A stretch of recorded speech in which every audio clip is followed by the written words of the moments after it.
अस्सलाम वालेकुम गाइस। आज जो है वो हम एक नई एक्सरसाइज स्टार्ट करने जाएंगे जो कि है एक्सरसाइज नंबर 8A। लेकिन ये एक्सरसाइज है बुक नंबर 3 की, D1 है, ओ सॉरी D3 है ये, ठीक है। अच्छा, अब यहाँ पे बात क्या है कि यहाँ पे बिल्कुल ये नया चैप्टर है। इस चैप्टर में हम बात करेंगे आर्क लेंथ की और एरिया के बारे में हम बात करेंगे इस चैप्टर के अंदर, ठीक है। बल्कि ये बिल्कुल ही नया टॉपिक होगा और इसको समझना बहुत इंपॉर्टेंट है। इसकी हर एक क्वेश्चन को समझना बहुत इंपॉर्टेंट है, ठीक है। यहाँ बोला गया फाइंड दी डायमीटर्स। क्या चीज निकालनी है हमें यहाँ पे? डायमीटर को निकालना है। क्या चीज निकालनी है हमें यहाँ पे? डायमीटर को निकालना है। और क्या चीज हमें दी हुई है क्वेश्चन में? गिवन दी एरियाज दिए हुए हैं, मतलब कि ये जितने भी हैं ये सारे हमारे पास एरियाज दिए गए हैं, हमें डायमीटर निकालना है। तो अगर आप लोगों को थोड़ा बहुत याद हो तो area of a circle, sorry हाँ, एरिया ऑफ अ सर्कल का फॉर्मूला क्या होता है? पाई आर का स्क्वायर होता है। या फिर मैं अगर इसको और सही से लिख के आप लोगों को विजिबिलिटी दूं तो मैं यहाँ पे इसको इस तरह लिख सकता हूँ। मैं आपको लिख के भी दिखा देता हूँ ताकि मसला ना हो आप लोगों को बाद में, ठीक है। मैं यहाँ पे एक काम करता हूँ, मैं लिख लेता हूँ। मैंने बोला ये लो और ये लो। ये होता है आपके पास एरिया का फार्मूला।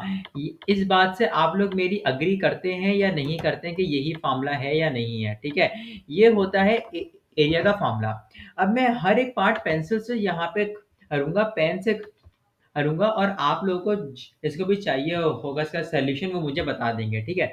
एरिया यहाँ दिया हुआ है 660। मैंने एरिया की जगह लिख दिया एरिया, सही है। मैंने इसको यूं कर दिया, फिर मैंने लिखा पाई आर का स्क्वायर।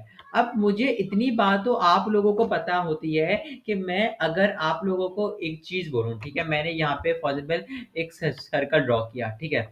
इस सर्कल को और अच्छा दिखाते हैं, चलो। सही है, मैंने बोला कि इसको सर्कल मैंने यहाँ ड्रॉ किया। मैंने बोला ये इसका मिड पॉइंट है, यहां से लेके यहां तक जो लाइन जाएगी वो मैं बोलूंगा रेडियस है।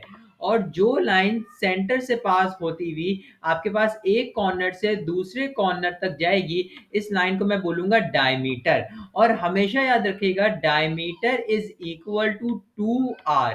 डायमीटर किसके बराबर है? 2r के बराबर है। रेडियस को मल्टीप्लाई बाय 2 करोगे तो डायमीटर आ जाएगा। और वैसे ही अगर मैं बोलूं कि डायमीटर डिवाइडेड बाय 2, डायमीटर का अगर हाफ कर दोगे तो आपके पास रेडियस आ जाएगा। डायमीटर का हाफ कर दोगे तो रेडियस आ जाएगा। और एक और इसके अंदर लाइन होती है। वैसे तो ये इंपॉर्टेंट इतनी लाइन है नहीं, लेकिन फिर भी आप लोगों को इस लाइन के बारे में पता होना चाहिए। ये जो यहां से लेके यहां तक लाइन जाती है, इस लाइन को हम बोलते हैं कॉर्ड। क्या बोलते हैं इस लाइन को? इस लाइन को बोलते हैं CHORD, कॉर्ड बोलते हैं इस लाइन को, ठीक है। तो हमारे पास तीन लाइन है, एक है रेडियस। कौन कौन सी लाइन है? पहली लाइन है रेडियस, दूसरी है डायमीटर और तीसरी है कॉर्ड वाली लाइन, ठीक है। यहां तक बात क्लियर है।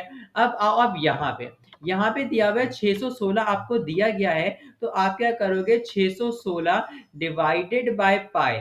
पाई को यहाँ ले जाके डिवाइड करवा दो। सॉल्व नहीं करना, कैलकुलेटर सबसे एंड में यूज करेंगे। ये हो जाएगा आर का स्क्वायर, ठीक है। अब स्क्वायर को हटाने के लिए हम रूट लेते हैं। क्या करते हैं? हम रूट लेते हैं। सही सही है। स्क्वायर को हटाने के लिए हम क्या करते हैं? हम रूट लेते हैं। एक सेकंड रुक जाए, इसको मैं जरा छोटा कर दूं। ये वाली बात तो एकदम क्लियर है ना? अच्छा, अब मैं अगर मुझे इसका रूट को हटाना है तो मैं कैसे हटाऊंगा? मैं यहां कर दूंगा अंडर रूट 616 ओवर का पाए। आपके पास आ जाएगा आर की वैल्यू, ठीक है।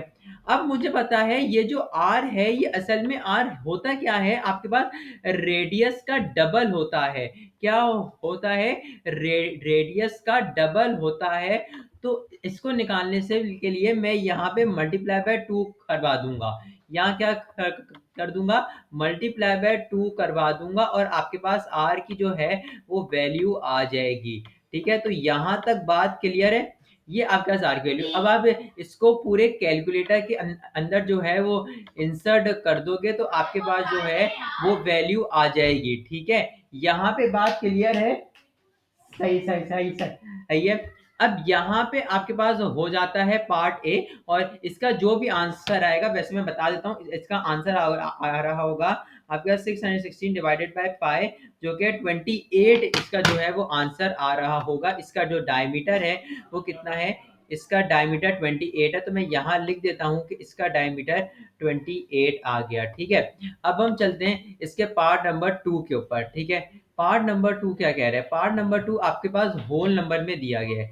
अब इस होल नंबर को चेंज करने के लिए आपको यहाँ पे 779 मल्टीप्लाई बाय 8 प्लस का 5, या फिर मैं अगर इसको जो है वो इसी फॉर्म में जो है वो छोड़ दूं, सही है। मतलब कि मैंने बोला कि आपके पास एरिया जो है वो 779, सही है, ये मैंने ऐसे लिखा, मैंने बोला इसी फॉर्म में छोड़ दो इसको, ये आपके पास एरिया आ गया। मैंने इसको डिवाइड करवाया पाई से। ठीक है, जब मैंने इसको पाई से डिवाइड करवाया तो यहाँ पे क्या बच गया, वैसे ही करेंगे, आर का स्क्वायर बच गया। जब ये आर का स्क्वायर बच गया तो इसको खत्म करने के लिए मैं यहाँ पे रूट लगा दूंगा और ये यहाँ पे खत्म हो जाएगा। और फिर इसको फर्दर सॉल्व करने के लिए मैं यहाँ पे 2 से इसको जो है वो मल्टीप्लाई भी करवा दूंगा, तो मेरे पास एक कंप्लीट आंसर आ जाएगा। इसका जो कंप्लीट आंसर बन रहा है वो बन रहा है आपके पास कुछ एक सेकेंड, 779 ओवर का 5 डिवाइड बाय 8, और ये नीचे पाई 31.5 जो है वो इसका आंसर बन रहा है। 31.5 जो है वो इसका आंसर बन रहा है। ठीक है, अच्छा, अब मुझे अगर यहाँ पे 3850 दिया हुआ है तो मैं एरिया की जगह वही वाली चीज़ जो है वो फिर से लिख सकता हूँ कि 3850, और मेरे पास जो है वो आपके पास आ जाएगा डायमीटर मेरे पास आ जाएगा। ठीक है, वैसे तो ये आर मैंने यहाँ लिखा हुआ है, लेकिन ये है कि असल में ये डायमीटर है, क्योंकि हमने 2 से मल्टीप्लाई करवा दिया। तो यहाँ पे जो है क्वेश्चन कंप्लीट हो जाता है।